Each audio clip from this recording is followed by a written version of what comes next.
Assalamualaikum warahmatullahi wabarakatuh. Izin Mas Mbak, di sini saya ingin memperkenalkan diri. Nama saya Rajifun yang Bibi dengan NIM D024036 dari kelompok B9 dengan akta pengampu kelompok yaitu Mas Doma. Nah, di sini nanti saya akan menjelaskan eh, dan membahas tentunya khususnya laporan yang satu yaitu anatomi mandibula dan muskulus masticatoris atau masseter. Nah, apa aja sih penyusun dari mandibula dan musculus masticatoris? Nah, kita langsung aja bahas.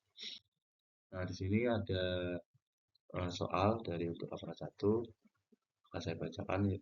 Dan ini ada seorang siswa SMP yang sempat tertusuk paku saat bermain di lapangan dan hanya membilas dengan air mengalir. Setelah itu, dia mengaku sulit menggerakkan tangannya dan terasa kaku, tak bisa membuka mulut. Nah, untuk yang A, jelaskan tentang anatomi mandibula dan fungsinya secara lengkap. B. Jelaskan menyusun musculus masticatoris beserta fungsinya dan inervasinya. Nah, ini kita sudah tahu apa yang berbeda yaitu mandibula dan musculus masticatoris. Pertama kita membahas untuk mandibula. Nah, mandibula sendiri letaknya ada di bagian bawah sendiri dari struktur kepala atau tengkorak. Nah, untuk ruang bawah di sini gambarnya kita melihat dari bagian frontal. Nah, mandibula yang tidak berpasangan terdiri ada korpus mandibulae dan dua ramus mandibulae. Masing-masing rambut terbagi menjadi prosesus coronoideus dan prosesus condylaris. Nah, prosesus coronoideus itu adalah prosesus yang ini bagian ujung ini coronoideus, yang condylaris bagian yang tumpul ini di bentuk-bentuk C itu. Nah, lalu korpus mandibulae terdiri dari pangkal atau dasar dari pars alveolaris yang dipisahkan oleh linea obliqua yang turun dari prosesus coronoideus dalam arah oblik anterior. Nah, bagian frontal pars alveolaris sendiri itu dia itu pas di bawah gigi. Jadi dia yang bagian untuk tempat gigi. Nah, bagian frontal pars alveolaris terdiri dari dagu atau mentum dengan protuberantia mentalis, tubercula mentalia bilateral, dan foramen mentalia. Nah, lalu selanjutnya di sebelah kanan ada mandibula dilateral. Nah, korpus mandibula dan ramus mandibula itu menyatu di angulus. Jadi dia menyatu di angulus menambah, dan kaput mandibula itu letaknya itu ada di atas prosesus condylaris pas. Jadi kayak sebelah sini nanti akan menempel dengan yang coronoideus ini. Nanti akan menyatu di angulus. Lanjut. Nah, foramen mandibula itu terletak di bagian dalam ramus mandibula.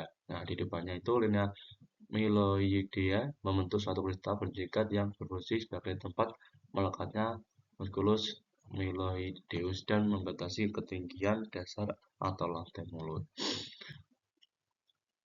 Nah, lalu lihat bagian bawah itu mandibula dilihat dari inferior spina inferior. Nah, spina mentalis terletak di bagian dalam mandibula dekat dengan garis tengah.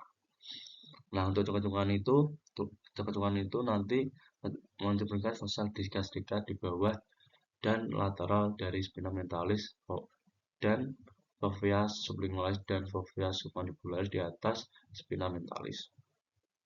Nah, di situ sudah ada bagian dalam nanti akan menunjukkan fovea sublingualis, ada spina mentalis, ada fossa disca. Nah, itu dilihat dari bagian dalam. Nah, lalu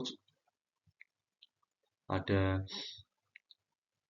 di bagian tadi kan di bagian dalam ada ramus mandibula ditemukan tuberositas tergedaya. Jadi kalau bagian dalam nanti latihan seperti saya sampaikan sebelah angusnya ada tuberositas tergedaya, lalu di bagian sebelah ada fovea mandibularis dan fovea sublingualis, lalu di tengah ada spina mentalis.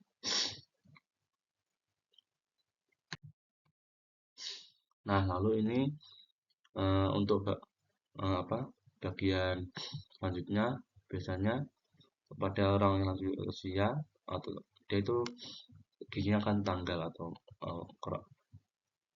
ompong atau menyebabkan regresi pars alveolaris itu yang disebabkan pars alveolaris mandibula. Hal ini dapat lanjut hingga foramen mentalis menjadi terletak di atas mandibula yang tidak lagi bergigi. Namun mandibula memiliki sudut yang jauh lebih besar lebar daripada mandibula dengan gigi. Nah, juga mandibula seorang neonatus pada neonatus, simbioses mandibula menghubungkan kedua segmen mandibula. Nah, untuk sudut antara kalkun dan dalam mandibula masih sangat besar. Nah, ini merupakan mandibula dari lateral. Nah, di sini ada ramus mandibula, lalu ada angulus untuk tikungan lengkungan ini, lalu ada korpus. Di sini ada foramen mentalis untuk pendapatan nervus. Nah, selanjutnya ada musculus masticularis atau masseter. Nah, di sini kita dapat melihat ada musculus masseter atau masticularis. Nah, musculus masticularis ini merupakan otot yang gunanya untuk gerakan mandibula. Jadi ini nama lainnya itu otot pengunyah. Jadi musculus masseter atau masticularis ini terdiri atas pars superficialis dan pars profunda. Nah, otot pengunyah muscularis potongan frontal, stygia articulatio temporomandibularis dan potongan horizontal atap tengkorak. Nah, itu gambarnya atau kalva ya. Nah, dari posterior tampak tempat insersi bilateral musculus masseter dan pterygoideus lateralis di angulus mandibula dibantu oleh otot-otot ini. Jadi seperti ayunan dia itu. Di sisi kanan terlihat ligamen sphenomandibulorai antara musculus pterygoideus lateralis dan musculus pterygoideus medialis serta nervus lingualis. Nah, untuk trimmus dapat menyebabkan pasien tidak dapat buka mulut itu karena akses di kompartemen wajah atau otot pengunyah dapat menyebabkan mulut terkunci dalam posisi tertutup. Nah, gerakan menguap itu berlebihan, muka mulut terlebar, atau kecelakaan dapat menyebabkan lockjaw dengan mulut terkunci dalam posisi terbuka. Nah, itu kenapa tadi saat kenapa rahang saat gerakan itu ada sikut permasalahan di musculus masseter. Nah, di sini ini yang sebelah kanan ada nampak dari dalam juga. Jadi di dalam ada pterygoideus medialis untuk yang di dalam. Di luar ada musculus masseter yang ada dua, pars profunda dan superficialis. Jadi bentuknya nanti akan menggantung seperti ayunan gitu. Baik, terima kasih penjelasan dari laporan 1. Saya jika ada kurangnya mohon dimaafkan. Saya ucapkan terima kasih. Wassalamualaikum warahmatullahi wabarakatuh.